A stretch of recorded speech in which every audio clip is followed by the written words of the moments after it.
दोस्तों नमस्कार, मेरा नाम आनंद और आप सभी देख रहे हैं यूनिक वे। आप सभी का फिर से स्वागत है मेरे यूट्यूब चैनल पर। चलिए शुरू करते हैं अपनी आज की वीडियो। लेकिन वीडियो शुरू करने से पहले अगर आपने अभी तक मेरे चैनल को सब्सक्राइब नहीं किया है तो प्लीज़ सब्सक्राइब कर दें और साथ में लगे बेल आइकन को भी दबा दें, जिससे आपको आने वाली हर एक वीडियो के बारे में पता चलता रहे।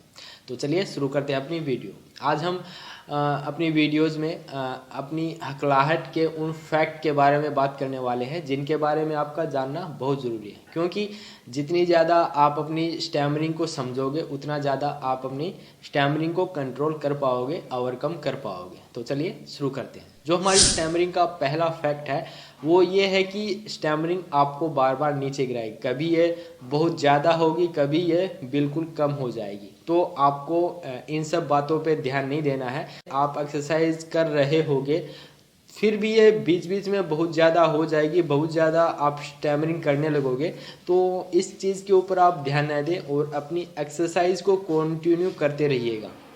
ये स्टैमरिंग का नेचर है कि वो आपको बार बार आजमाएगी कि आप अपने एक्सरसाइज, अपनी स्टैमरिंग, अपनी एक्सरसाइज को कंटिन्यू कर रहे हैं नहीं। तो एक्सरसाइज को कंटिन्यू करते रहिए। फिर हमारा जो सेकंड पॉइंट है वो ये है कि स्टैमरिंग हम जितना स्टेप वाइज लेके चलते हैं, जितना हम स्टेप वाइज इसको करते हैं, ये नहीं है कि आज आपने एक्सरसाइज की 6 या 7 दिन आपने कंटिन्यू एक्सरसाइज की और 6 या 7 दिन बाद ही आप पब्लिक स्पीकिंग करने चल पड़े, तो वो सब पॉसिबल नहीं है। आप पब्लिक स्पीकिंग करने जाओगे, बाहर लोगों से बातें करने जाओगे, तो वहाँ पर आप अगर स्टैमरिंग करने लगे तो वहाँ पर आप डीमोटिवेट हो जाओगे। तो आप अगर बातें करने जा रहे हैं तो वहाँ पे आपको स्टैमरिंग हो रही है, आप बहुत ज़्यादा हकला रहे हैं, बहुत ज़्यादा स्टैमरिंग हो रही है, तो उस चीज़ के ऊपर ध्यान न दें। और अगर आप उस चीज़ पर ध्यान नहीं दे रहे हैं तो ही आप वहाँ पर जाके उनसे बातें करें। लेकिन अपनी एक्सरसाइज को, अपनी जो टेक्निक्स हैं उनको स्टेप वाइज लेके चले। जितना आप स्टेप वाइज लेके चलोगे उतना आपको इम्प्रूवमेंट मिलता जाएगा। मैंने अपनी जो स्टैमरिंग है उसको स्टेप वाइज लेके इम्प्रूव किया। मैं अपने जो कोर्स है, जो अपनी क्लासेज हैं, उनमें यही बताता हूँ कि आप अपनी स्टैमरिंग को स्टेप वाइज कैसे लेके चले। तो अगर आपको ये सब जानना है तो आप मेरा कोर्स ज्वाइन कर सकते हैं। वहाँ पर आपको स्टैमरिंग के बारे में पूरी तरह से सब कुछ सॉल्व किया जाएगा, हर एक डाउट पर उस पर बात की जाएगी। तो हमारा जो थर्ड पॉइंट है वो ये है कि स्टैमरिंग में हमेशा अलग होता रहता है। मतलब कि जैसे आप एक्सरसाइज कर रहे हैं तो सबसे पहले आपका जो सबसे खराब चीज़ें हैं वो रिकवर होनी शुरू होगी। ये नहीं है कि आपका एक साथ ही सब कुछ सही तरह से काम करना स्टार्ट कर देंगे।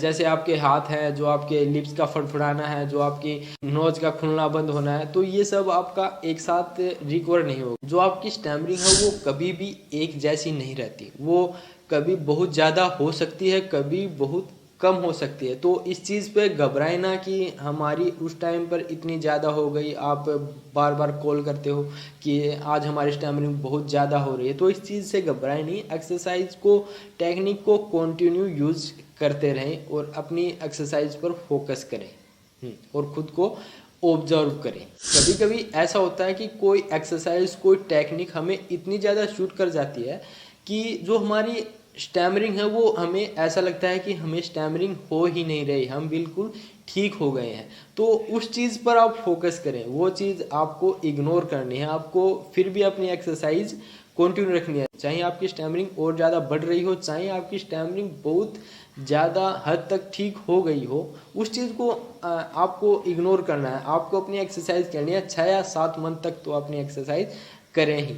जब आप बाहर किसी से बातें करने जाओगे तो वहाँ पर आपको बहुत ज़्यादा फेलियर मिल सकता है, वहाँ पर आपको बहुत ज़्यादा स्टैमरिंग हो सकती है। तो उस चीज़ पर ये ना सोचे कि हमें तो बहुत ज़्यादा स्टैमरिंग हो रही है, एक्सरसाइज हम पे कोई काम ही नहीं कर रही, टेक्निक का हम पे कोई असर ही नहीं है। तो उस चीज़ को आप इग्नोर करें। आप एक्सरसाइज और टेक्निक को कंटिन्यू रखें और एक्सरसाइज और टेक्निक को और ज़्यादा टाइम दें। उसके लिए आप पॉजिटिव सोचें कि हमें इतनी एक्सरसाइज में ये इम्प्रूवमेंट नहीं मिल रहा, तो हमें और एक्सरसाइज करनी चाहिए, हमें और इससे हार्ड सिचुएशन को फेस करना चाहिए ताकि हम इस सिचुएशन को अच्छी तरह से फेस कर पाएँ। जब आप एक्सरसाइज कंटिन्यू नहीं करते हो, आप बीच बीच में एक्सरसाइज को छोड़ देते हो, तो क्या होता है कि आप एक्सरसाइज टेक्निक का सही तरीके से यूज़ करना भूल जाते हैं, और जब आप उसको यूज़ करते हैं तो आप उसका गलत तरीके से यूज़ करने लग जाते हैं, तो जिसकी वजह से वो एक्सरसाइज, वो टेक्निक आपकी स्टैमरिंग पर काम नहीं कर पाती, अच्छी तरह से वो यूज़फुल नहीं हो पाती।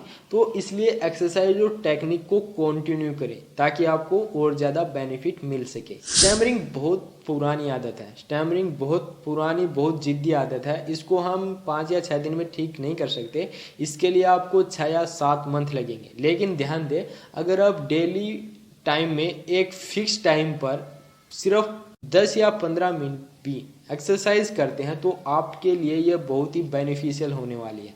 तो एक्सरसाइज को करें, लेकिन अगर आपके पास टाइम नहीं है तो आप इसको 10 या 15 मिनट करें, लेकिन वो सिर्फ एक फिक्स टाइम पर करें, हर रोज़ उस फिक्स टाइम पर, क्योंकि डिसिप्लिन में हम जो भी करेंगे वो हमारे लिए बहुत ज़्यादा फायदेमंद होता है। तो इसलिए हमेशा एक फिक्स टाइम पर अपनी एक्सरसाइज करें। स्टैमरिंग एक जैसी कभी नहीं होती, स्टैमरिंग की जो फॉर्म है वो चेंज होती रहती है, कभी कम कभी ज़्यादा। जैसे एक बच्चा पहले चलना सीखता है तो एक बच्चा बाद में चलना सीखता है। तो हमें अपने आप को दूसरे से कंपेयर नहीं करना है, दूसरे स्टैमर से कंपेयर नहीं करना है कि उसने ये एक्सरसाइज टेक्निक यूज की थी तो उसकी जो स्टैमरिंग है वो इतनी जल्दी ओवरकम हो रही है तो मेरी क्यों नहीं हो रही। तो उस चीज़ के ऊपर फोकस ना करें, खुद को किसी से कंपेयर ना करें, अपनी एक्सरसाइज, अपनी टेक्निक को यूज करते रहें बस। तो आज की वीडियो में मैं आपको इन्हीं फैक्ट के बारे में बताने वाला था, और अगर आप बाकी और भी फैक्ट जानना चाहते हैं तो आप मेरा कोर्स ज्वाइन करें और अपनी स्टैमरिंग को ठीक करें। तो आज की वीडियो में इतना ही, फिर मिलते हैं एक नई वीडियो के साथ। Thank you.